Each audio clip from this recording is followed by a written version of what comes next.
하셨습니까? 네, 우리 앞뒤 있는 성도들하고 인사하겠습니다. 반갑습니다. 잘 지내셨습니까? 오래간만에 뵙는 성도도 있네요. 반갑습니다. 우리 사도신경으로 신앙 고백하겠습니다. 전능하사 천지를 만드신 하나님 아버지를 내가 믿사오며 그 외아들 우리 주 예수 그리스도를 믿사오니 이는 성령으로 잉태하사 동정녀 마리아에게 나시고 본디오 빌라도에게 고난을 받으사 십자가에 못 박혀 죽으시고 장사한 지 사흘 만에 죽은 자 가운데서 다시 살아나시며 하늘에 오르사 전능하신 하나님 우편에 앉아 계시다가 저희로서 산자와 죽은 자를 심판하러 오시리라. 성령을 믿사오며 거룩한 공회와 성도가 서로 교통하는 것과 죄를 사하여 주시는 것과 몸이 다시 사는 것과 영원히 사는 것을 믿사옵나이다. 아멘. 우리 함께 다 같이 488장 이 몸의 소망 무행가 함께 찬양하겠습니다.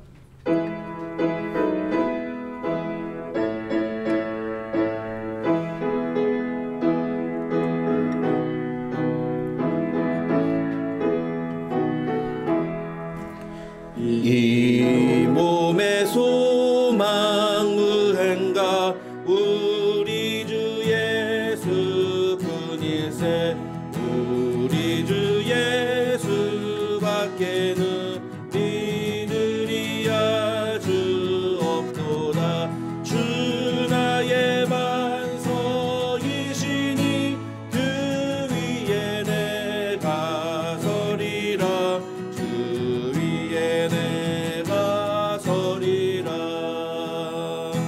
무섭게 바람 부는 밤 물결이 높이 설렐 때 우리 주 크신 은혜에 소망에 닿을 주리라.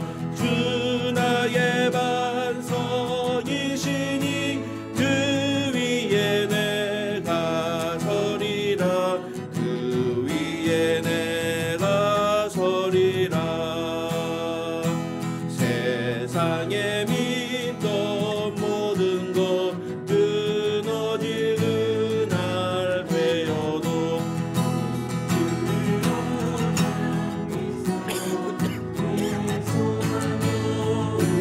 그리라.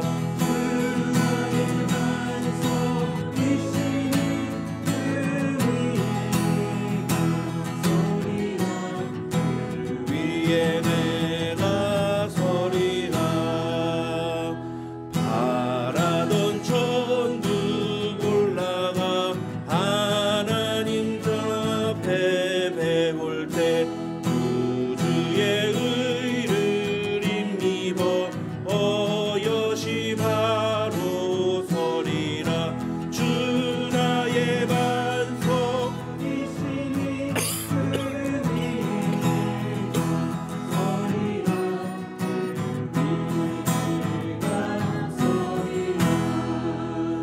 주 나의 반석이시니 그 위에 내가 서리라.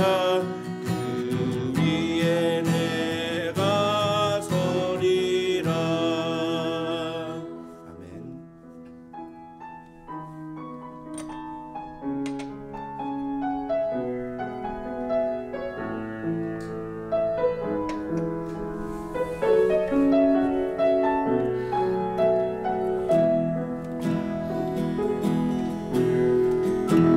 삶의 작은 일에도 그 마음을 알기 원하네. 그 길, 그 좁은 길로 가기 원해.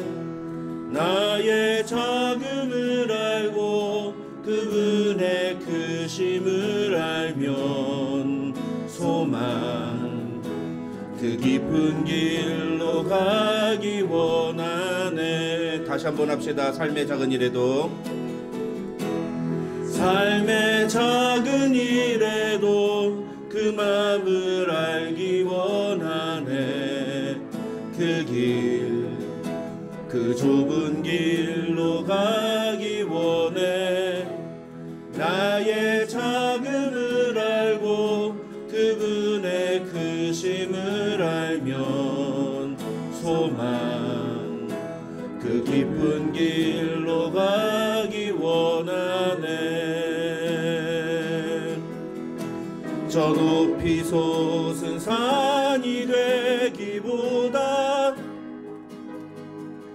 여기 오름직한 동산이 되기, 내가 가는 길만 비추기보다는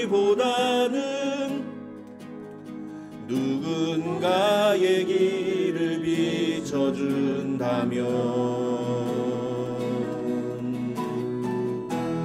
내가 노래하듯이 또 내가 얘기하듯이 살기, 나 그렇게 죽기 원하네. 삶의 한 자리라도 그분을 닮기 원하네. 사랑 그 높은 길로 가기 원. 삶의 작은 일에도 다시 한번 찬양합시다.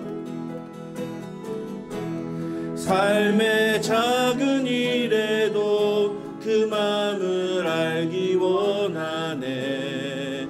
그 길, 그 좁은 길로 가기 원해. 나의 작음을 알고 그분의 크심을 알며 소망 그 좁은 길로 가기 원하네. 저 높이 솟은 산이 되기보다 여기 오름직한 동산이 되기, 내가 가는 길만 비추기보다는 누군가의 길을 비춰준다면,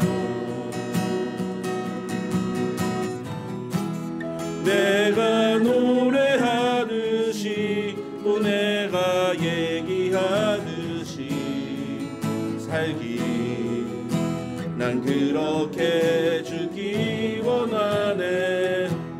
삶의 한 절이라도 그분을 닮기 원하네. 사랑 그 높은 길로 가기 원하네. 저 높은 산이 되기보다 저 높은 산이 되기보다 여기 오름직한 동산이 되기, 내가 가는 길만 비추기보다는 누군가의 길을 비춰준다면, 내가 노래하듯이 또 내가 얘기하듯이 살기, 난 그렇게 죽기 원하네.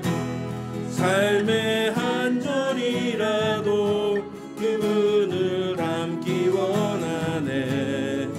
사랑 그 높은 길로 가기 원하네. 그 좁은 길로 가기 원하네. 그 깊은 길로 가기 원하네.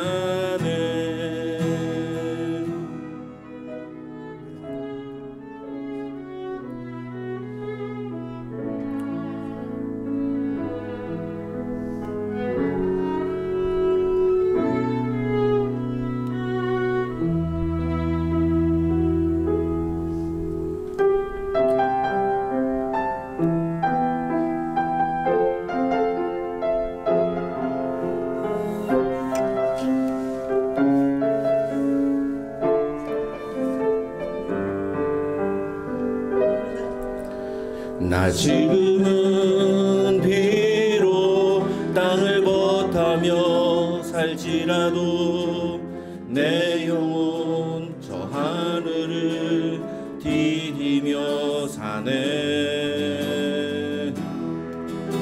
내 주님 계신 눈물 없는 곳, 저 하늘에 숨겨둔 내 소망 있네.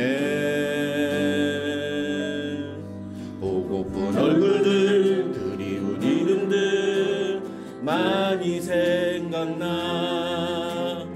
가슴 터지도록 기울여지는 곳, 내 아버지 넓은 품날 맞으시는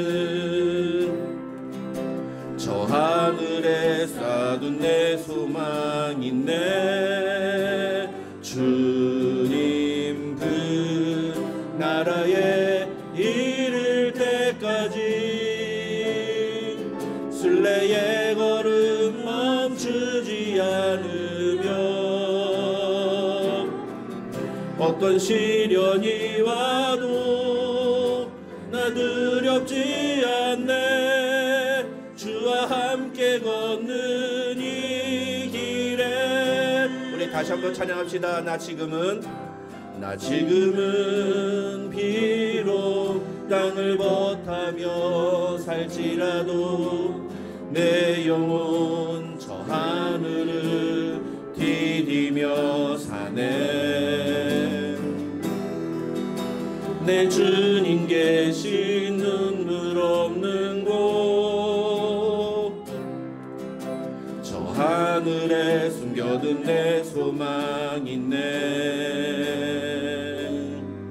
보고픈 얼굴들, 그리운 이름들 많이 생각나. 때론 가슴 터지도록 기다려지는 곳, 내 아버지 넓은 품날 맞으시는 저 하늘에 숨겨둔 내 소망 있네. 주님 그 나라에 이를 때까지 순례의 걸음 멈추지 않으며, 어떤 시련이 와도 나 두렵지 않네. 주와 함께 걷는 이 길, 주님 그 나라에 이를 때까지, 주님 그 나라에 이를 때까지 순례의 걸음 멈추지 않으며, 어떤 시련이 와도 나 두렵지 않네. 주와 함께 걷는 이. 다시 한번 우리 오른손 들고 찬양합시다. 주님 그 나라에, 주님 그 나라에 이를 때까지 순례의 걸음 멈추지 않으며, 어떤 시련이 와도 나 두렵지 않네. 주와 함께 걷는 이 길에. 여러분, 우리 이 시간에 함께 기도하겠습니다. 기도할 때 오늘 우리가 부른 찬양의 가사처럼 하나님 그렇습니다. 우리의 삶에 어떠한 고난과 환난이 다가와도 우리가 주님을 믿는 이 믿음을 포기하지 않고 저 하늘을 바라보면서 이 길을 걸어가겠습니다. 주님 걸어가신 그 십자가의 길, 그 좁은 길을 우리도 묵묵히 걸어가겠습니다. 주님, 오늘도 그런 마음으로 주님 앞에 나왔사오니 우리를 붙들어 주시고 우리를 긍휼히 여겨주시며 우리에게 은혜를 베풀어 주시옵소서. 그렇게 소망하는 마음으로 함께 기도하겠습니다. 다 같이 기도하겠습니다. 아버지 하나님 감사합니다. 하나님 오늘 우리에게 시간을 허락하여 주시고 오늘도 우리에게 주의 말씀을 채우심을 감사합니다. 하나님 아버지, 오늘 우리에게 주의 은혜를 베풀어 주시고 하나님, 우리가 이 힘들고 험한 이 세상길 속에서 오직 주님만을 따르기로 결정만 나아가는 우리의 삶이 되게 하여 주시옵소서. 또 그런 믿음 가지고 주님을 나아싸우니 하나님 우리를 불쌍히 여겨주시고 긍휼히 여겨주시며 상한 마음과 통하는 심령으로 주님 앞에 나온 성도에게 하나님 베풀 만한 자비를 베풀어 주시고 감당할 수 없는 은혜를 부어 주셔서 오늘 이 예배를 통하여 하나님의 놀라운 은혜를 경험하게 도와주시고 그 은혜 가지고 다시 세상에 나아가 하나님의 자녀다운 삶을 살아가는 하나님의 백성 될 수 있도록 하나님 도와주시옵소서. 주님 붙잡아 주시옵소서.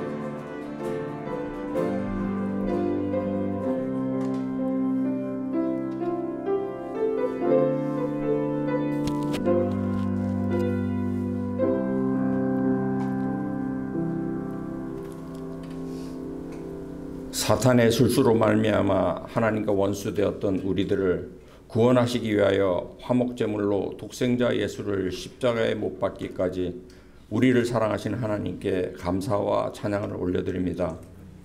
하나님 아버지, 오직 은혜로 구원받은 우리지만 때로는 그 은혜를 잊어버리고 옛 자아가 주장하는 대로 따라서 살 때가 너무 많음을 하나님 앞에 고백합니다.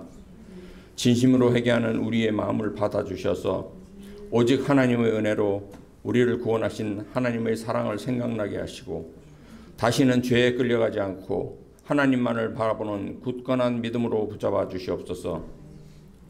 오늘도 주의 날을 맞아 하나님 앞에 모여 예배하는 이곳에 함께 해 주셔서 모르는 사람들이 하나님의 임재 안에서 낙심된 영혼이 회복되고 지친 영혼이 새 힘을 얻는 소중한 시간으로 붙잡아 주시옵소서. 하나님께서 우리 모두를 교회의 지체로 불러주셨으니 각자의 역할을 잘 감당하게 하시고 때로는 미숙한 부분과 부족한 부분이 있을 때라도 다른 사람을 탓하기보다는 서로 돕고 서로를 세워주는 건강한 공동체로 달아나게 도와주시옵소서. 우리 교회가 비록 작은 교회이지만 하나님의 말씀을 따라 행하는 교회로 알려져서 교회에 실망하여 떠났던 영혼들, 예수님을 아직 못하는 영혼들이 찾아서 전도하는 교회로 되도록 붙잡아 주시옵소서. 이 시간도 선교지에서 복음을 전하시는 선교사님들과 함께 해주시고 그들의 건강과 안정을 지켜주시며 필요한 물집을 채워주시고 또한 부모와 떨어져 생활하는 자녀들과도 함께 해주셔서 외롭지 않도록 선한 친구들과 믿음의 선생들을 만날 수 있도록 인도해 주시옵소서. 하나님 아버지, 우리가 언제까지일지 모르지만 자녀들과 함께 예배를 드리고 있습니다. 하나님께서 역사하셔서 세대를 뛰어넘는 은혜의 예배 시간 되게 하시고 항상 목사님께서 준비한 말씀을 선포하실 때 성령님 함께 하셔서 예배 드리는 모든 이들의 마음에 내게 말씀하시는 하나님의 음성을 듣게 하시고 말씀을 통하여 각자에게 주시는 감동으로 결단하여 하나님께서 원하시는 삶으로 가까이 갈 수 있도록 은혜 내려 주시옵소서. 집을 떠나 있는 자녀들에게도 은혜 주셔서 세상을 따라가는 것이 아니라 세상에 살면서도 하나님의 뜻을 물으며 그 뜻을 따라 사는 것을 고민하는 성숙한 그리스도인으로 자라가도록 붙잡아 주시옵소서. 예배를 위하여 수고하는 모든 손길을 기억하여 주시고 하나님께 연락되기를 원하오며 오늘도 우리를 위하여 중보하시는 예수님 이름으로 기도합니다. 아멘.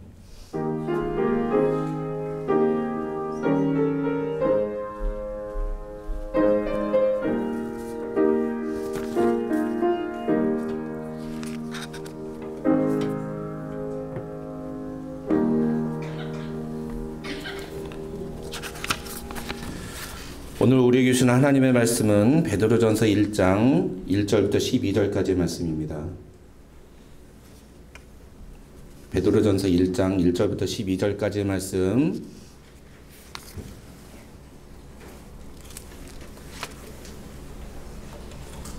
우리 한 목소리로 함께 읽겠습니다. 시작.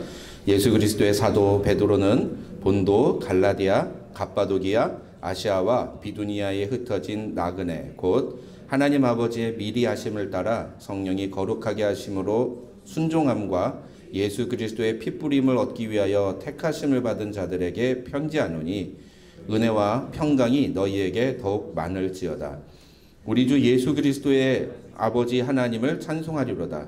그의 많으신 긍휼대로 예수 그리스도를 죽은 자 가운데서 부활하게 하심으로 말미암아 우리를 거듭나게 하사 산 소망이 있게 하시며 썩지 않고 더럽지 않고 쇠하지 아니하는 유업을 잊게 하시나니 곧 너희를 위하여 하늘에 간직하신 것이라. 너희는 말세에 나타나기로 예비하신 구원을 얻기 위하여 믿음으로 말미암아 하나님의 능력으로 보호하심을 받았느니라. 그러므로 너희가 이제 여러 가지 시험으로 말미암아 잠깐 근심하게 되지 않을 수 없으나 오히려 크게 기뻐하는도다. 너희 믿음의 확실함은 불로 연단하여도 없어질 금보다 더 귀하여 예수 그리스도께서 나타나실 때에 칭찬과 영광과 존귀를 얻게 할 것이니라. 예수를 너희가 보지 못하였으나 사랑하는도다.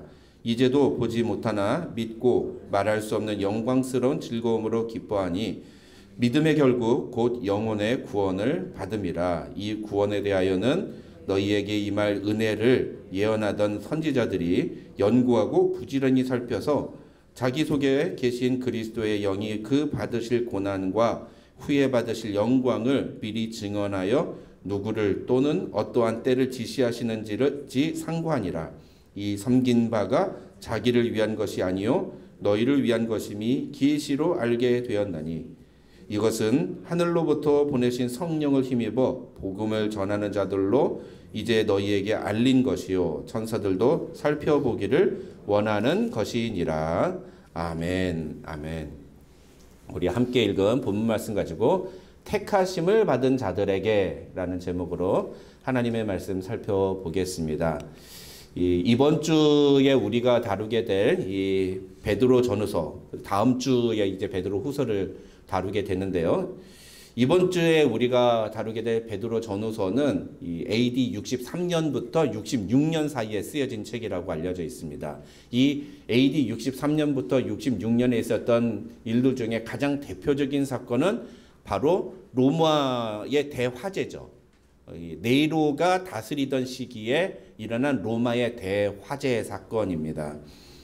이 로마에 일어난 이 대화재 사건으로 인해서 로마 사람들이 극심한 피해를 입고 그 다음에 황제 네로에 대한 불만과 불평이 굉장히 극에 달했습니다. 그때 이 네로가 황제의 자리를 잃지 않기 위해서 놓치지 않기 위해서 하나의 전략을 쓰는데 그 계략이 뭐냐 하면은 바로 희생양을 삼는 겁니다. 자기가 잘못해서 그런 게 아니라 사실 이건 고의로 누군가가 저지른 방화다. 그래서 삼은 것이 바로 기독교인들이었죠. 그래서 기독교인들이 로마에 불을 냈다. 이 정부의 정책에 불만을 품고 로마에 불을 질러서 로마에 이 큰 불이 나게 된 거다. 그러니까 모든 로마 사람들의 시선이 이 기독교인들에게로 향하게 되고요. 그때부터 기독교인들을 향한 핍박이 됩니다. 사실은 이 황제 네로에게로 가야 될 모든 그 시선이 기독교인들에게로 바뀌면서 네로는 이제 자기의 그 정치적인 입지를 다질 수가 있었던 거예요.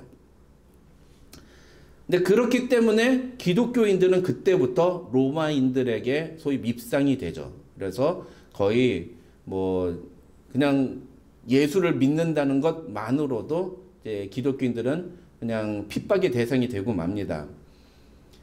무자비하게 학살을 하기 시작을 하죠. 그리고 이때부터 한 300년 동안 기독교는 박해 시대를 경험하게 됩니다. 우리가 성경을 통해서 로마 제국은 굉장히 핍박하고 지금도 우리가 얘기했습니다만 300년 동안 기독교를 박해한 국가, 그러니까 로마 제국은 굉장히 그 폭압적이고 폭력적인 그런 정권으로 생각하기 쉬운데 사실 로마 정권은요, 로마 제국은 굉장히 관대하고 포용적인 그런 국가였습니다. 그러니까 나라가 1000년 동안 유지가 되죠. 그 유럽에 자기 민족주의가 굉장히 강한 그 거대한 유럽을 통일을 해서 1000년이라는 시간 동안 유럽을 통치를 할 수 있었던 것은 로마 제국의 이런 관대한 정책들 때문이었는데, 그런데 조건이 있어요. 3가지만 지키면 이 로마는 그 사람들이 갖고 있는 종교나 언어나 풍습이나 어떤 전통까지도 모두 다 그대로 다 지킬 수 있도록 허락을 해줬습니다. 그 세 가지가 뭐냐? 첫째는 로마 황제를 숭배하는 것이에요.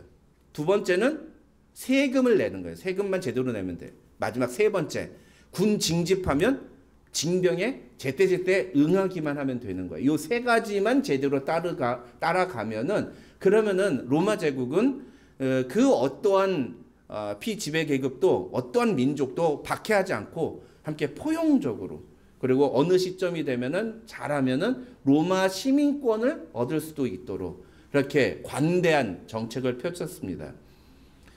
그런데 문제는 뭐예요? 우리 기독교하고 초대교회 기독교 교인들하고 이 로마 제국이 상충되는 게 뭐예요? 로마 황제 숭배예요. 로마 황제를 숭배하는 그 부분에 있어서 기독교하고 문제가 될 수밖에 없었던 거죠. 이 로마 황제 숭배는요, 우리가 생각하는 우상 숭배가 아닙니다. 무슨 로마 황제 신전 앞에 가가지고 절을 하라 이런 게 아니에요. 쉽게 말하면 우리가 모여서 예배를 드리는 것처럼 이렇게 모여 예배 드릴 수 있습니다. 근데 예배 드리기 전에 뭐를 해야 되냐면 기도를 하는데, 그 기도가 우리의 주 대신 시저를 위해서 기도합니다. 하나님, 우리의 주 대신 시저를 주께서, 하나님께서 보호해 주시고 복 주시고 모든 전선에서 승리를 거두게 하옵소서라고 기도하라는 거예요. 그럼 우리도 지금 우리 나라와 민족을 위해서 기도하잖아요. 그렇죠? 이 미국을 위해서 기도하잖아요. 미국의 위정자들을 위해서 기도하잖아요. 뭐가 문제예요? 뭐가 문제예요? 문제는 그 기도를 하면서 시저가 우리의 로드라고 고백하라고 했던 거예요.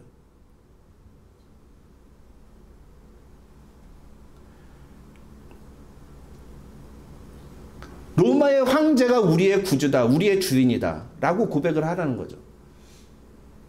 그리고 그런 로마 황제를 위해서 너희의 신에게 복을 빌어라. 이게 로마 제국이 모든 피지배 민족에게 내렸던 명령이에요. 기독교인들은 그 문구 하나, 얼마나 어이가 없습니까? 문구 하나예요. Caesar is my Lord 라고 하라는데 그거 안 하겠다는 거예요. 그거 안 하겠다. 그러니 이 네로 황제 이전에도 사실은 이런 문제 때문에 기독교에 대한 박해가 심했습니다.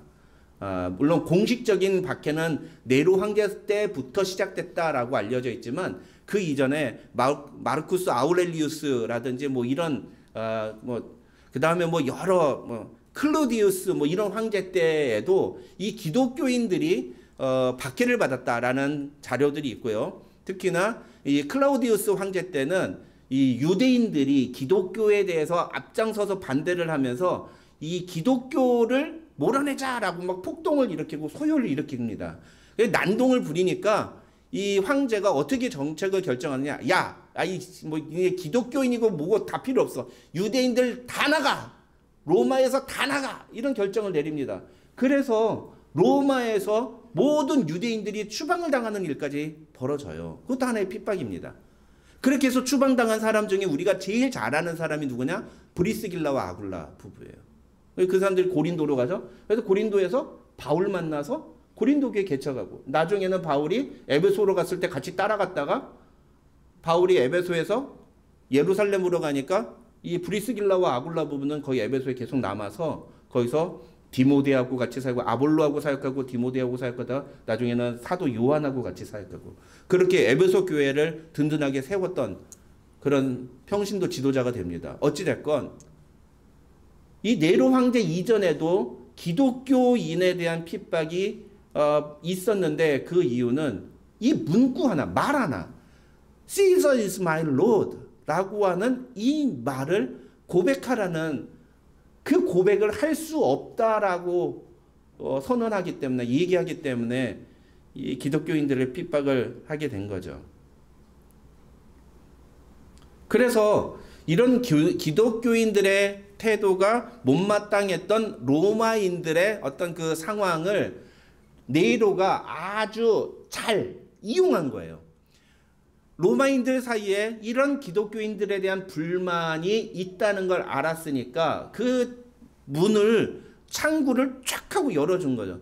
그래서 그런 기독교인들이 자신들이 받는 그 처우에 대해서 불만을 느끼고 로마에 불을 질렀다. 그래서 그 불로 말미암아 로마가 이 잿더미로 변했다라는 헛소문을 네로가 퍼뜨린 거예요. 학자들은 그렇게 얘기합니다. 어떻게 돼요? 로마 시민들이 난리가 나죠. 예전에 우리 그 도쿄에서 대지진이 벌어졌을 때 일본 사람들이 어떻게 했습니까? 조센징들이 지진을 일으켰다. 조센징들 때문에 지진이었다. 말도 안 되는 소리잖아요. 근데 일본 사람들이 그 말을 믿고서는 어떻게 해요? 우리 조선인, 우리의 선배, 우리의 할아버지, 할머니 뻘 되시는 분들을 잡아다가 무참히 살육을 했잖아요. 그 일들이 벌어진 거예요. 베드로 전후서는 바로 이런 시대적인 상황을 배경으로 하고 있습니다. 이런 시대 속에서 AD 63년부터 66년 사이에 베드로가 가만히 보니까 이 상황이 심상치가 않아요. 뭔가가 벌어질 것 같아. 그리고 저 미친 네로가 절대 가만히 있지 않을 거라는 확신이 들었던 것 같아요. 그래서 베드로 사도가 흩어져 있는 그리스도인들에게 편지를 보냅니다. 그게 바로 오늘 성경인 베드로 전서예요. 나중에 그 뒤에 보충해서 그런 핍박이나 고난의 상황뿐만 아니라 교회 안에 들어온 잘못된 거짓 선지자들에 대해서 이야기를 하기 위해서 쓴 게 베드로 후서고요. 1장 6절을 보면은 베드로 사도가 이렇게 말합니다. 그러므로 너희가 이제 여러 가지 시험으로 말미암아 잠깐 근심하게 되지 않을 수 없으나 라는 걸 무슨 뜻이냐면은 이제 너희가 조금 있으면 걱정할 만한 때가 온다라는 겁니다. 이 걱정할 만한 때가 오고 고통을 당할 때가 오고 내가 굉장히 힘든 시간이 다가올 거다라고 얘기를 하는 거예요. 그러면 결국 무슨 얘기입니까? 이 얘기는 그렇기 때문에 하나님이 너희를 보호해 주셔서 너희가 그 고난을 당하지 않도록 해 주실 것이다. 이렇게 말씀하시는 거예요? 그게 아닌 거죠. 너희가 그 고난을 몸으로 다 맞게 될 거다. 그 어려운 일들을 당하게 될 거다. 예수 믿는다는 것 하나 때문에 그런 일 겪게 될 거다. 그런데 그런 일 속에서 너희가 기뻐해야 된다. 크게 기뻐해야 된다. 그 일로 말미암아 너희는 기뻐하게 될 것이다. 라고 얘기하는 겁니다. 어떻게? 이 고난과 이 환난을 잘 감당하고 이겨냄으로써 이 어려운 시기를 잘 이겨냄으로써 너희가 하나님이 주시는 축복으로 이겨낼 것이다. 그럴 때 너희에게 큰 기쁨이 있을 것이다. 라고 이야기를 하는 겁니다. 그러면서 이 베드로 앞으로 우리가 새벽에 만날 시간에 베드로 전서를 다루게 될 텐데 이 베드로 전서에서 베드로 사도는 결국은 뭘 얘기하냐면은 이 신자의 영적인 성숙에 대해서 얘기를 합니다. 영적으로 성숙해진다는 건 무엇을 의미하느냐? 그건 결국은 이 고난을 통해서 드러나게 된다는 거죠. 이 고난이 결국은 우리로 하여금 믿음을 성장하게 만들어주고 이 고난을 통과하고 나면 우리의 믿음이 놀랍게 성장을 했을 텐데 그러면 그 믿음이 성장했다는 건 무엇을 보여주느냐? 무엇을 의미하느냐? 결국 우리의 삶 속에서 우리가 하는 행동들을 보면은 그게 믿음이 성장했다는 걸 보여줄 것이다. 너희가 믿음이 성장해지면 이 고난을 잘 통과하고 너희의 믿음이 성숙해지면 이런 신자의 삶을 살아야 된다. 성숙한 신앙인의 삶을 살아야 된다라고 얘기하는 게 바로 이 베드로 전서의 내용인 겁니다. 여러분 그래서 이번 주에 계속 이어지는 새벽의 만나를 통해서 여러분이 이 말씀을 기억하고 이 베드로전서 전체의 주제를 기억하고 말씀을 들으시면 좋겠습니다. 오늘 본문인 베드로전서 1장은 크게 세 부분으로 나눌 수가 있습니다. 1장은 내용적으로 보면 둘로 나눌 수는 있는데 대부분 학자들이 셋으로 나누고 저도 셋으로 나눠요. 그래서 1절과 2절은 인사말이에요. 그리팅이고 그 다음에 3절부터 12절까지는 베드로전서 전체의 서론에 대한 겁니다. 이게 무엇이냐? 이것은 우리 택하심을 받은 하나님의 백성들, 성도들에게 주어진 것이 무엇인가? 그리고 우리가 지켜야 되는 것, 우리가 놓치지 말아야 되는 것, 우리에게 꼭 필요한 것이 무엇인가에 대한 내용이 거기 담겨져 있습니다. 그 다음에 13절부터 25절까지 아니 13절부터 해서 이제 5장까지 계속해서 이제 사도 베드로가 그렇기 때문에 너희가 이것을 갖고 있다면 이것을 통해서 너희의 믿음이 성장하고 너희가 영적으로 자라났다면 너희가 이런 삶의 모습을 보여라 라고 이야기를 하고 있는 거예요. 그 중에 이제 오늘 13절부터 15절에서는 크게 하나의 주제로 작은 두 개의 행동 강령을 제시를 하죠. 자, 이렇게 본문을 구분을 하고 이제 1절과 2절을 한번 좀 같이 읽어보겠습니다. 1절과 2절입니다. 다시 읽겠습니다. 시작. 예수 그리스도의 사도는 베드로는 본도 갈라디아 갑바도니아 아시아와 비두니아에 흩어진 나그네 곧 하나님 아버지의 미리 아심을 따라 성령이 거룩하게 하심으로 순종함과 예수 그리스도의 핏부림을 얻기 위하여 택하심을 받은 자들에게 편지하노니 은혜와 평강이 너희에게 더욱 많을지어다. 아멘. 자, 이 내용은 보통의 서신서들이 갖고 있는 전형적인 어떤 첫 인사말이라고 할 수가 있습니다. 근데 특히 여기서 사도 베드로는 이 1절과 2절에서 성도란 어떤 사람인가에 대해서 이야기를 합니다. 성도란 어떤 존재인가에 대해서 얘기하는데 크게 세 가지로 얘기를 해요. 예. 첫째는 흩어진 나그네들이라고 얘기를 합니다. 이 말은 예루살렘 교회에 있었던 핍박, 사도행전 8장에 나오죠. 그 예루살렘 교회에 있었던 핍박으로 말미암아 흩어진 성도들이다. 우리는 같이 모여 있는 게 아니라 하나님의 뜻에 의해서 우리가 전 세계 방방곡곡으로 흩어지지 않았냐. 그렇지만 우리는 다 그리스도 안에서 하나다. 우리는 비록 이 땅에서 나그네와 같은 삶을 살고 있지만 그러나 우리는 결코 헛된 삶을 사는 게 아니다. 우리가 가야 될 본향이 있다. 우리 지난주에 살펴봤었죠? 본향을 사모하는 믿음을 가져야 된다. 그걸 똑같이 얘기를 하는 거예요. 그게 바로 흩어진 나그네들이라는 이 표현의 의미고요. 두 번째는 택하심을 받은 자들이라는 표현입니다. 성도란 하나님의 택하심을 받은 사람들이라는 거죠. 하나님 아버지의 미리 아심을 따라 택하심을 받았다. 이렇게 설명을 합니다. 하나님의 주권적인 선택에 의해서 하나님의 자녀로 구원받기로 예정된 사람들이라는 거죠. 근데 이 표현은요, 사실은 구약 성경에서 사용되는 표현이에요. 누구를 지칭할 때냐? 이스라엘 민족을 가리킬 때 쓰는 표현이에요. 우리가 흔히 이제 이스라엘 민족이 스스로를 선민이라도 그렇게 얘기하잖아요. 선민. 그 표현이 바로 요 택하심을 받은 자들이라는 표현입니다. 예. 근데 그거를 사도 베드로는 의도적으로 모든 그리스도인들에게 사용하고 있는 거예요. 그 얘기는 무슨 얘기냐면은 이제는 혈통적인 유대인이 하나님의 택하신 백성이 아니라 예수 그리스도로 말미암아 구원받은 사람들이 하나님의 백성이다. 우리가 영적인 이스라엘이다라고 이야기를 하는 겁니다. 그게 두 번째 의미고요. 그 다음에 세 번째는 예수 그리스도께 순종하며 그리스도의 핏부림을 받은 자들이다. 이렇게 표현합니다. 2절에서 보면은 뭐라고 되어 있냐면은 성령이 거룩하게 하심으로 순종함과 예수 그리스도의 핏부림을 얻기 위하여라고 표현이 되어 있어요. 근데 이게 문장이 성령이 거룩하게 하심으로 순종함과 이렇게 돼서 이게 하나처럼 보이는데 그게 아니라 성령이 거룩하게 하심으로 말미암아서 우리가 예수 그리스도께 순종하고 그리스도의 핏부림을 받게 된다는 겁니다. 그러니까 이 예수 그리스도께 순종하는 것과 그리스도의 핏부림을 받는 것은 무엇에 의해서 되느냐?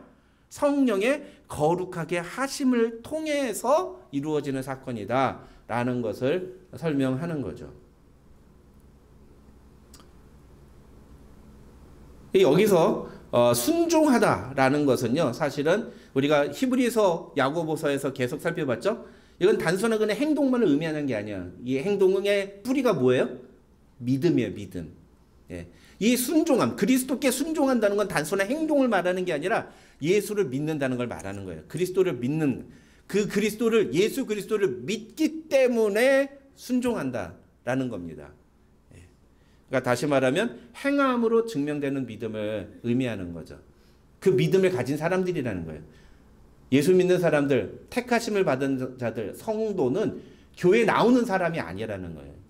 예배 출석하는 사람이 성도가 아니라 하나님의 말씀대로 순종하며 사는 사람이 성도라고 이야기를 하고 있는 겁니다. 예. 그런데 이런 표현뿐만 아니라 이 1절과 2절에서 베드로가 좀 독특한 표현을 합니다. 그게 뭐냐면 너희에게 그런 성도들에게 편지하노니 은혜와 평강이 너에게 더욱 많을지어다 라고 얘기를 하고 있어요. 저기 빨간색으로 표시된 건데 이 표현은 어떻게 보면은 다른 서신서들에서도 다 발견되는 그런 표현입니다. 예, 바울도 이런 표현 되게 많이 썼죠. 그래서 우리가 그냥 지나갈 수 있는데 학자들은 이 베드로의 이 표현은 그냥 하는 표현은 아니다. 이렇게 설명을 합니다. 베드로는 쉽게 말하면 바울은 진짜로 인사말의 성격으로 그런 표현을 썼다면은 베드로는 의도를 가지고 이 표현을 썼다라는 거예요. 왜냐하면 뒤에 나오는 모든 내용이 이 내용이기 때문이에요. 너희에게 은혜가 필요하다. 이 얘기를 하는 겁니다. 너희에게 은혜가 필요하다. 너희에게 지금 이 시점에 있어서 너희에게 제일 필요한 게 뭐냐? 너희에게 은혜가 있어야 되고 그리고 그 은혜로 말미암아 너희에게 평강이 있어야 된다. 그거 없으면 이제 너희 큰일 났다. 앞으로 다가올 이 고난과 이 상황들을 너희가 이겨내려면 너희에게 은혜가 필요하다라고 얘기를 하는 겁니다. 여러분 그래서 이 13절을 보시면은요 본문의 내용에서도 베드로가 똑같은 얘기를 하는데 그러므로 너희 마음에 허리를 동이고 근신하여 예수 그리스도께서 나타나실 때 너희에게 가져다 주실 은혜를 온전히 바랄지어다 라고 표현합니다. 그래서 이 2절에 나오는 은혜와 평강이 너희에게 더욱 많을지어다 라는 표현은 단순한 인사말이 아니고 너희에게 진짜로 은혜가 필요하다 라고 이야기를 하고 있다는 거예요. 예. 은혜가 필요하다. 그래서 여러분 오늘 주보에 보시면 제가 이 오늘 설교 내용을 좀 적을 수 있도록 했는데 핍박과 고난의 때에 성도들에게 필요한 것 중에 첫 번째가 뭡니까? 2절과 13절에 나와 있는 은혜예요. 은혜. 예. 우리에게 은혜가 필요하다. 예. 우리에게 은혜가 필요하다. 너희가 이 은혜가 있어서 이 다가올 고난과 핍박을 잘 이겨냈으면 좋겠다. 그것을 잘 견뎌냈으면 좋겠다. 이렇게 베드로 전서를 시작할 때 아예 이 서신을 쓰는 이 편지를 쓰는 의도를 명확하게 밝히고 있다는 거죠. 중요한 것은 이 은혜에 대해서 베드로가 이야기를 할 때에 이 은혜를 받는다라는 것을 수동태형으로 쓰고 있다는 겁니다. 이걸 능동태로 내가 은혜를 쟁취하는 것, 내가 얻기 위해서 노력하는 것으로 하는 게 아니라 이 은혜란 전적으로 하나님이 부어주시는 것이다 라고 설명하는 거예요. 무슨 얘기냐? 여러분 우리가 하나님께 은혜 받기 위해서 할 수 있는 게 뭡니까? 은혜 받으려고 할 수 있는 게 뭘까요? 어떤 사람들은 뭐 금식하면 은혜 받는다고요. 어떤 사람은 찬양하면 은혜 받는다고요. 어떤 사람은 뭐 말씀 많이 읽으면 은혜 받는다고요. 다 거짓말이에요. 은혜는 내가 무언가를 해서 받는 게 아니에요. 은혜는 그냥 하나님이 부어주시는 겁니다. 믿습니까 여러분? 예. 은혜는 절대로 사람이 주는 게 아니에요. 가끔 가다 보면 성도들께서도 목사님 은혜 받았습니다 이렇게 표현하시는데 전 그런 말씀 들을 때마다 되게 송구해요. 내가 은혜를 끼친 게 아닌데 은혜는 하나님께서 주시는 거예요. 그래서 여러분이 만약에 그런 목사에게 격려를 해주고 목사에게 고마움을 표현하시려면 목사님 말씀을 통해서 제가 하나님께 은혜를 많이 받았습니다. 하나님이 저에게 많은 은혜를 주셨습니다. 이렇게 표현을 하세요. 예. 목사가 은혜를 주는 게 절대 아닙니다. 그 얘기는 반대로 얘기하면 목사 때문에 은혜를 못 받았다라고 얘기해서도 안 된다는 거예요. 예. 목사가 은혜를 주고 안 주고의 그 결정권이 있는 게 아니에요. 은혜는 여러분 자신과 하나님 사이의 1:1 관계 속에서 주어지는 겁니다. 예. 그래서 여러분이 그 은혜를 받기 위해서 할 수 있는 유일한 행동은 무엇이냐면 겸손히 하나님 앞에 나아가는 것 뿐이에요. 여러분 출애굽기 33장 19절 한번 다 같이 읽어볼까요? 시작. 나는 은혜 베풀 자에게 은혜를 베풀고 긍휼히 여길 자에게 긍휼을 베푸노니라. 하나님 분명히 말씀하셨어요. 나는 은혜 베풀 자에게 은혜를 베푼다. 은혜는 하나님이 베푸시는 거예요. 우리가 어떻게 해서 노력해서 우리가 뭐 경건하게 예배를 드리고 우리가 무언가를 열심히 해서 찬양 막 오늘도 막 찬양하다가 막 어떤 시련이야 너 난 두렵지 않네. 뭐 찬양하다 저도 찬양 인도하다 보면 어떤 때는 막 그 가사에 감동이 돼서 눈물이 나서 막 이렇게 찬양을 부르기 어려울 정도로 어떤 때는 설교하다가도 그런 감정을 느낄 때도 있어요. 그게 내가 뭘 잘해서 그런 게 아니에요. 하나님이 주시는 거예요. 하나님이 은혜를 주시는 거예요. 하나님은 어떤 자에게 은혜를 주시느냐. 잠언 3장 34절을 보니까 진실로 그는 거만한 자를 비웃으시며 겸손한 자에게 은혜를 베푸신다. But gives grace to the humble. 겸손한 자에게 은혜를 베푸신다는 거예요. 그러니까 우리가 하나님 앞에서 은혜를 받기 위해서 할 수 있는 유일한 행동은 뭐예요? 겸손히 하나님 앞에 나아가는 겁니다. 겸손히 하나님 앞에 나아가는. 그것 말고는 다른 방법이 없어요. 이 복음서들을 보면은요, 아주 그게 여실하게 드러납니다. 예수님이 공생의 사역을 하실 때 수많은 병자들, 귀신 들린 사람들이 예수님께 찾아오죠. 그때 그때 사람들이 예수님께 했던 말을 잘 보세요. 거의 대동소이하게 뭐래요? 주여 우리를 불쌍히 여기소서. 나를 불쌍히 좀 여겨달라는 것 하나뿐이었어요. 그러다 주님이 그들에게 다가가셔서 그들의 병을 고쳐주시고 그들의 모든 병든 것들을 치유해 주시고 그들을 회복시켜 주시는 은혜를 베풀어 주신 거예요. 받을 자격이 없는. 어떤 여자는 어떻게 했습니까? 우리 아이를 좀 고쳐주십시오. 그랬더니 예수님이 그때 왜 그랬는지 모르게 야 내가 너희 같은 사람들 때문에 온 건 아니야. 되게 냉정하게 물리치셨어요. 그러니까 뭐래요? 너희는 개 같은 이방인들이야 라고 하니까 그렇죠. 근데 개도 주인의 상에서 떨어진 부스라기라고 먹잖아요. 저에게 그 부스라기 같은 은혜라도 좀 주십시오. 야 니네 이 여자 좀 본받아라. 이 여자 이 태도를 본받아라. 그런 자세. 부스러기라도 하나님 내게 은혜를 주십시오. 오늘도 그런 마음으로 이 자리에 앉아 있을 때 하나님이 여러분에게 은혜를 주시는 줄 믿으시기 바랍니다. 예배자의 자세는 항상 그래야 돼요. 항상 겸손하게 하나님 앞에서 겸손하게 하나님 앞에서 험블.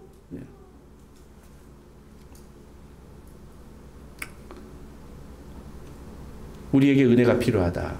그게 첫 번째 베드로가 얘기를 하는 거죠. 그 다음에 두 번째는 뭐냐면은 우리에게 무엇이 필요하냐? 믿음과 소망이에요. 믿음과 소망. 오늘 본문에서 바울이 얘기하는 것은 바로 그거예요. 너희가 믿음과 소망을 가지라는 겁니다. 7절로 9절 말씀 우리 다 같이 한번 같이 읽겠습니다. 7절로 9절입니다. 시작.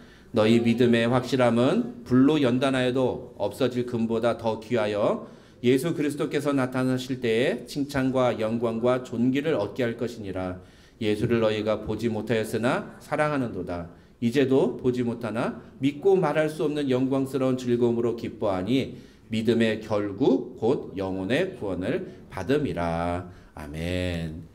이 7절로 9절을 쉽게 설명을 드리면 앞으로 너희가 큰 시험을 받게 될 것이다. 불과 같은 그런 시험을 받게 될 것이다 라는 겁니다. 그런데 그런 시련을 통해서 너희의 믿음이 진짜인지가 드러나게 될 거다 라는 거죠.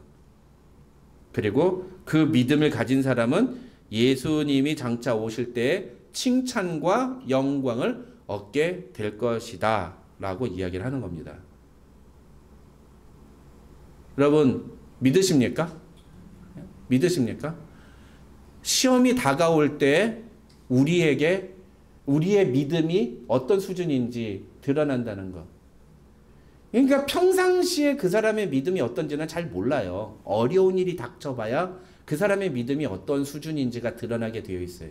힘들고 어렵고 고난이 찾아오고 그리고 내가 감당하기 어려운 이 상황에 직면하게 될 때 그때 그 사람의 믿음이 드러나게 되는 거예요.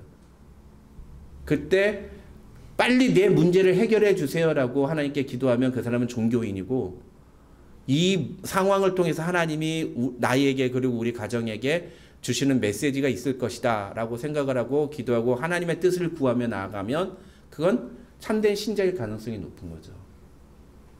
어떤 상황 속에서 그 사람이 보여주는 반응이 믿음의 반응인가, 종교인의 반응인가, 불신자의 반응인가, 그거에 따라서 우리의 믿음이 드러나게 되어 있다라는 겁니다. 그래서 제가 가끔 그런 얘기 하잖아요. 믿음은 되게 선명하게 우리가 확인할 수 있다고.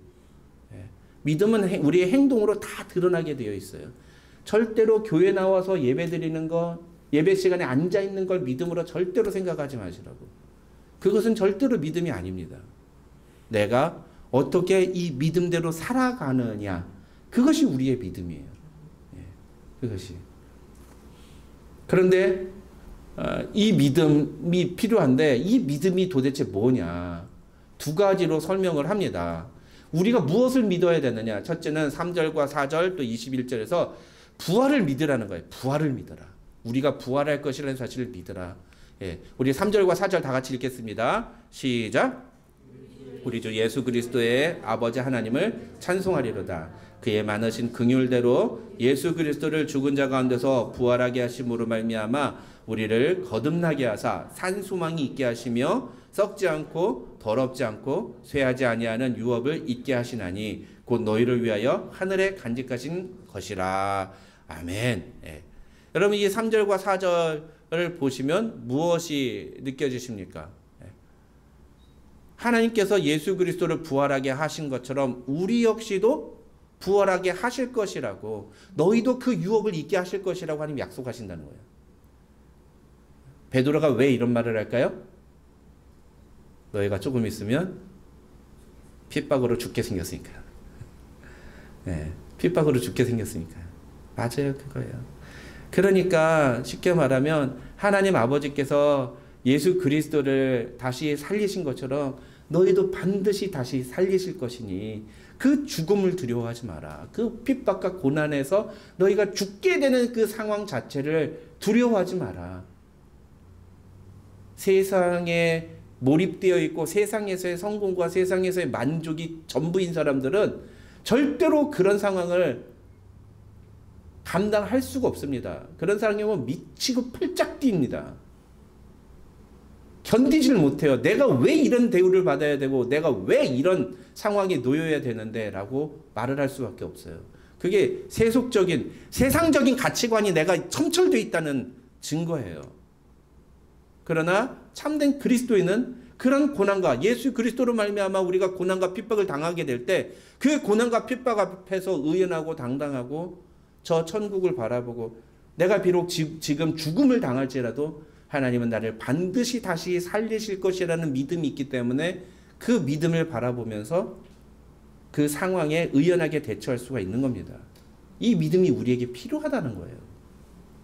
사랑하는 성도 여러분, 저와 여러분이 이런 믿음의 소유자들 되시기를 주님의 이름으로 축원합니다. 그 다음에 5절에서는 또 뭐라고 말합니까? 다 같이 읽겠습니다. 시작. 너희는 말세 나타내기로 예비하신 구원을 얻기 위하여 믿음으로 말미암아 하나님의 능력으로 보호하심을 받았느니라. 여러분 여기서 보면 하나님의 보호하심을 받았느니라고 얘기를 하죠. 예. 하나님의 보호하심으로 받았느니라. 예. 그러니까 우리가 그냥 읽으면은 베드로가 마치 하나님이 우리를 모든 고난에서 보호해 주실 것이다 라고 얘기하는 것처럼 보여요. 그렇죠? 하나님의 보호하심을 믿으라는 거예요. 그런데 여러분, 초대교회 성도들 하나님이 보호해 주셨습니까? 다 죽었어요. 그렇죠? 예, 다 죽었어요. 근데 어떻게 그거를 하나님이 보호해 주신다고 얘기를 할 수가 있습니까?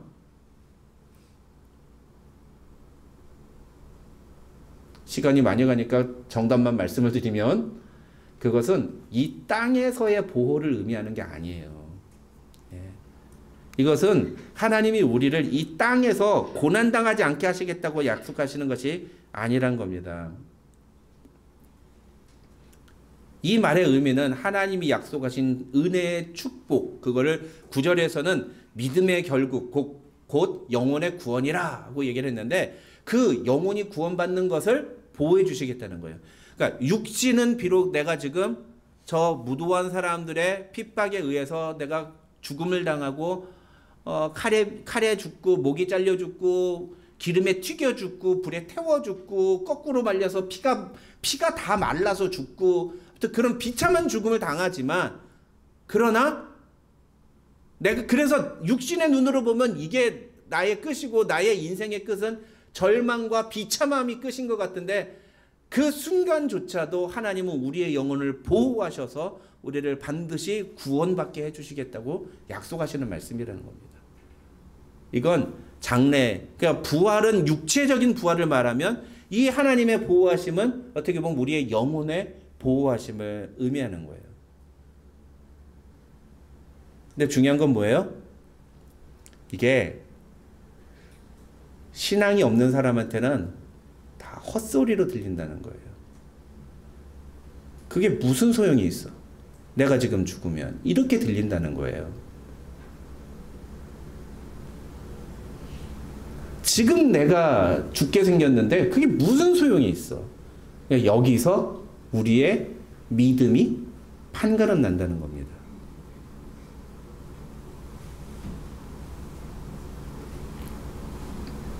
이 땅에서는 잘 먹고 잘 사는 그런 삶을 살지만 내 영혼은 나중에 저 지옥으로 가게 될 것인가?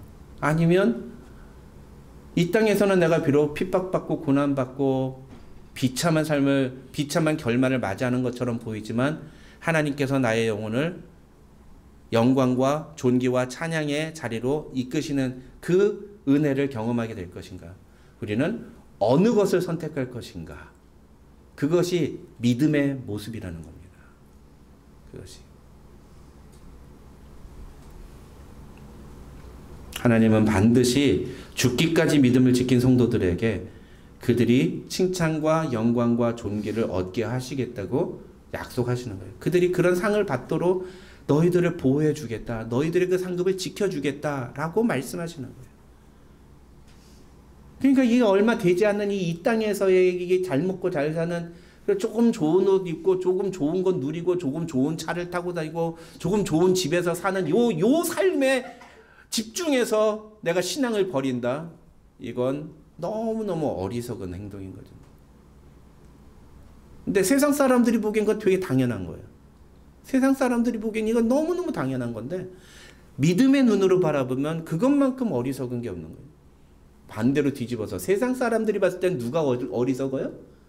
야, 다 죽으면 끝인데 뭘 무슨 정복이 있다고 그러고 그때 가서 네가 그걸 네가 알아? 이렇게 얘기하잖아요, 사람들이.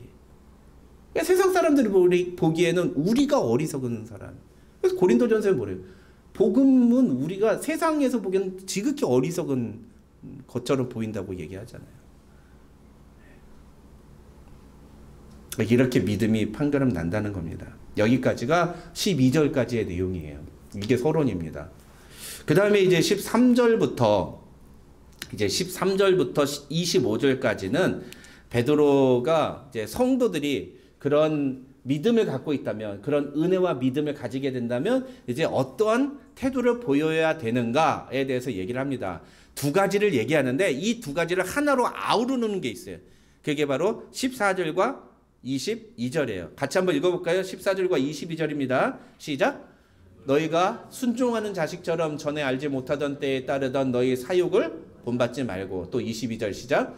너희가 진리를 순종함으로 너희 영혼을 깨끗하게 하여 거짓이 없이 형제를 사랑하기에 이르렀으니 마음으로 뜨겁게 서로 사랑하라. 자, 여기서 보면 공통적인 단어가 뭐예요? 순종이죠. 순종. 아까 2절에서도 뭐라고 했어요? 너희가 성령의 거룩하게 하심으로 순종함과 예수 그리스도께 순종하는, 이런 믿음의 삶을 살아야 되는 건 이게 믿음의 삶이에요. 순종이 곧 믿음이에요. 순종이 곧 믿음. 순종하지 않는 것은 믿지 않는다는 겁니다. 그런데 뭐에 순종하느냐? 그렇게 순종하는 사람은 어떤 삶을 사느냐? 그게 이제 두 가지로 나오는 거예요. 그 두 가지가 무엇이냐? 첫째는 모든 행실에 거룩한 자가 되라는 겁니다. 15절과 16절 우리 다 같이 읽겠습니다. 시작. 오직 너희를 부르신 거룩한 이처럼 너희도 모든 행실에 거룩한 자가 되라. 기록되었을 때 내가 거룩하니 너희도 거룩할지어다 하셨느니라. 아멘. 여러분 이게 무슨 말입니까? 거룩한 자가 되라는 게 뭐예요? 우리 거룩한 자가 됐어요. 우리 이미 거룩한 자가 됐습니다. 예수 그리스도를 믿는 순간. 그렇죠? 근데 이 거룩한 자가 되라는 건 뭐예요? 여기에서 뭐가 있죠? 모든 행실에 in all you do. in all you do. be holy in all you do. 그게 the saints라는 거예요. 근데 문제는 뭐예요? 핍박이 다가오면 막 나가는 사람들이 있어요. 본성이 드러난다 그래서. 어렵고 힘든 일에 닥치거나 자기에게 고난이 닥치거나 자기가 정말 짜증나고 화나는 일이 딱 닥치면 그때부터 막 나가는 사람들이 있어요. 막 행동하는 사람들이 있어요. 그런 사람들에게 be holy in you, all you do. in all you do. 거룩한 사람이 되어야 된다는 거예요. 그게 믿음의 사람이라는 거죠. 두 번째는 마음으로 뜨겁게 서로 사랑하라는 겁니다. 22절. 다 같이 읽을까요? 22절 시작. 너희가 진리를 순종함으로 너희 영혼을 깨끗하게 하여 거짓이 없이 형제를 사랑하게 이르렀으니 이미 그렇게 됐다는 거예요. 그러니까 어떻게 하라? 고난의 때가 되면 더더욱 마음으로 뜨겁게 서로 사랑하라.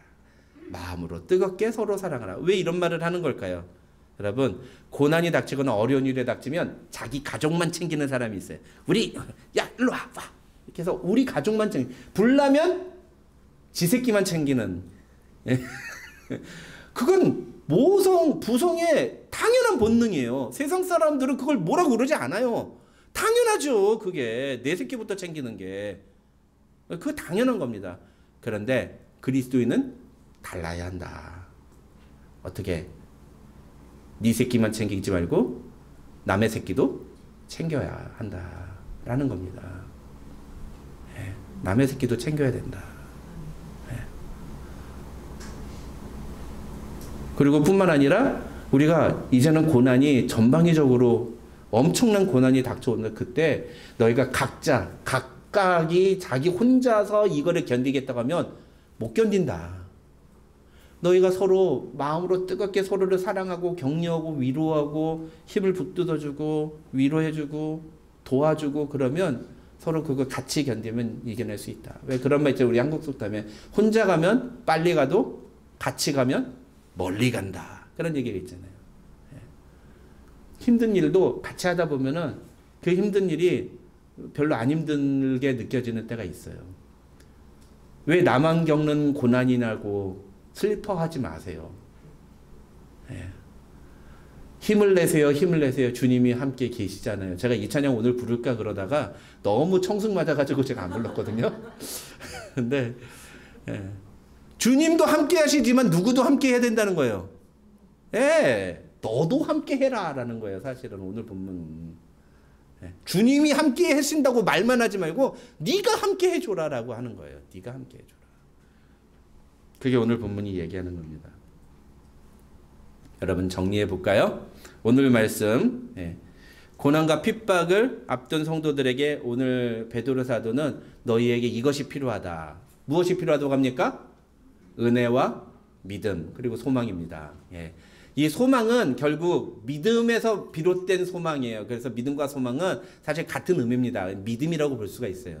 네, 너희에게 이 은혜와 믿음이 필요한데 은혜는 하나님이 주시는 것이고 믿음은 너희가 분명하게 확신하는 것이다. 붙잡는 것이다. 라고 얘기를 하는 거예요. 그럼 무엇을 붙잡아야 되느냐? 너희가 반드시 부활할 것이라는 것을 붙잡아라. 두 번째, 하나님이 너희를 반드시 보호해 주신다는 것을 붙잡아라. 근데 현실에서는 너희가 고난을 당할 거야. 하지만 하나님은 너희의 영혼을 반드시 보호해 주실 것이다. 이거 믿어라. 라고 얘기하는 거고요. 그 다음에 13절부터 25절에서는요. 그렇다면 너희가 이제 순종해라. 어떻게 순종해? 모든 행실에 거룩한 자가 되고 마음으로 뜨겁게 서로 사랑해라. 이 두 가지 면에 순종해라. 그렇게 이 핍박과 고난을 이겨내라고 이 베드로 사도는 이야기하는 겁니다. 이제 2장부터 5장에 가면서는 이 베드로 사도가 그리스도 안에서 자라가라라는 말을 합니다. 이게 사실은 베드로전서의 핵심이에요. 베드로전서를 표현하는 핵심적인 단어가 뭐냐면 자라가라라는 표현이거든요. 이게 영적인 성장, 믿음이 있다는 게 무엇이냐? 우리가 고난을 이겨내려면 우리의 믿음이 자라가야 되는 거예요. 성장하지 않으면 안 된다는 겁니다. 그 믿음의 성장이 어떤 모습으로 나타나게 되는지 앞으로 이제 2장, 3장, 4장, 5장에서 나오게 됩니다. 우리 오늘 또 소그룹 모임을 통해서 오늘 말씀을 통해서 여러분 사실 그렇잖아요. 우리는 지금 핍박이나 고난을 받고 있지는 않잖아요. 그렇죠? 그러니까 이 말씀이 나에게 어떻게 다가오게 될까요? 어떻게 받아들여야 될까요? 핍박과 고난이 없으면 이 말씀은 나하고 상관이 없는 건가요? 아니에요. 그래서 제가 오늘 제목을 뭐라고 했습니까? 택하심을 받은 자들에게. 우리 모두 다 택하심을 받은 자들이잖아요. 이 오늘 본문의 말씀은 우리에게 주시는 말씀이에요. 비록 고난이나 핍박이 우리에게 닥치지 않았다 하더라도 우리에게는 은혜가 필요하고 우리는 믿음을 붙잡아야 됩니다. 그리고 나아가서 우리는 모든 행실에서 거룩한 삶을 살아야 되고요. 마음으로 뜨겁게 서로 사랑해야 됩니다. 이 하나님의 명령에 순종해야 됩니다.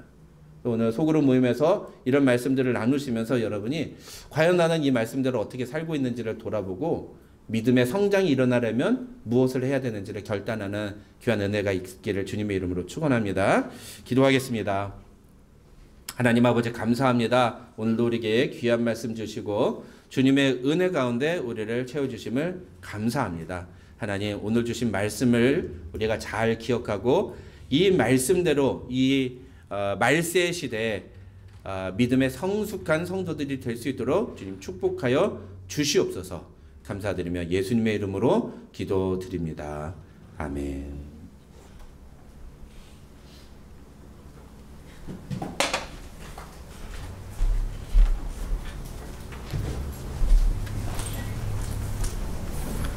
네, 교회 소식 알려드리겠습니다. 이번 주 새벽에 만나 본문은 베드로전서 2장에서 5장이고요. 베드로후서 1장에서 3장입니다. 수요 저녁 8시 수요 기도회 때 재직 수련회가 진행됩니다. 서리 집사 이상 재직들은 반드시 참석해 주시면 감사하겠습니다. 매주 토요일 그리고 저녁 7시에 구약의 파노라마가 진행됩니다. 많이 참석해 주시고요. 그리고 3월 31일 주일은 부활주일입니다. 부활주일 새벽 6시에 목양교회에서 베이커스필드 지역 한인교회 부활절 연합 예배가 있습니다. 그리고 오늘 생일 맞으신 분들은 신하미 권사님, 오경봉 집사님, 오경애 권사님, 그다음에 오계훈 저기 되어 있습니다. 그리고 김정은 집사님이 오늘 오랜만에 오신 것 같은데 네, 반갑습니다. 네.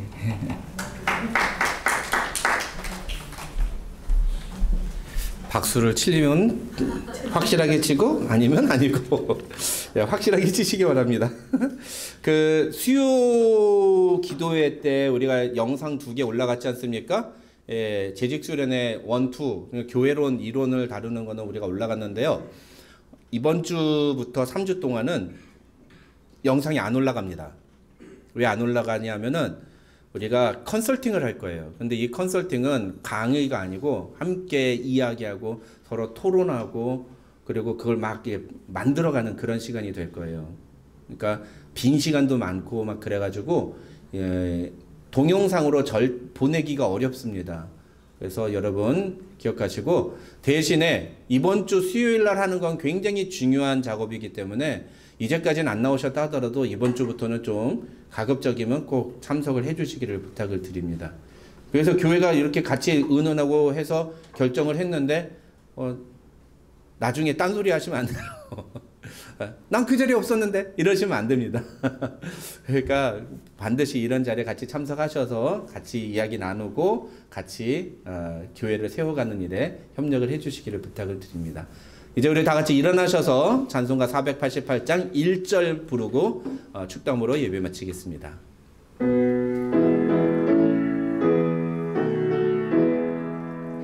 이 몸의 소망 무언가 우리 주 예수뿐일세. 우리 주 예수밖에는 믿으리 아주 없도다. 주 나의 반석이시니 그 위에 내가 서리라. 그 위에 내가 서리라. 아멘. 기도하겠습니다. 하나님 감사합니다. 오늘도 우리에게 귀한 은혜 주시고 주님 앞에 나와 예배 드릴 수 있는 특권 주심을 감사합니다. 하나님, 오늘 이 예배를 통해서 우리의 몸과 마음을 온전히 주님께 드리길 원합니다. 우리의 삶에 어떠한 시련이 찾아와도 주님과 함께 걷는 이 길을 결코 포기하지 않겠습니다. 주님이 우리를 위해 자신의 모든 것을 내어주신 것처럼 우리도 주님께 우리의 모든 것을 내어드리길 원합니다.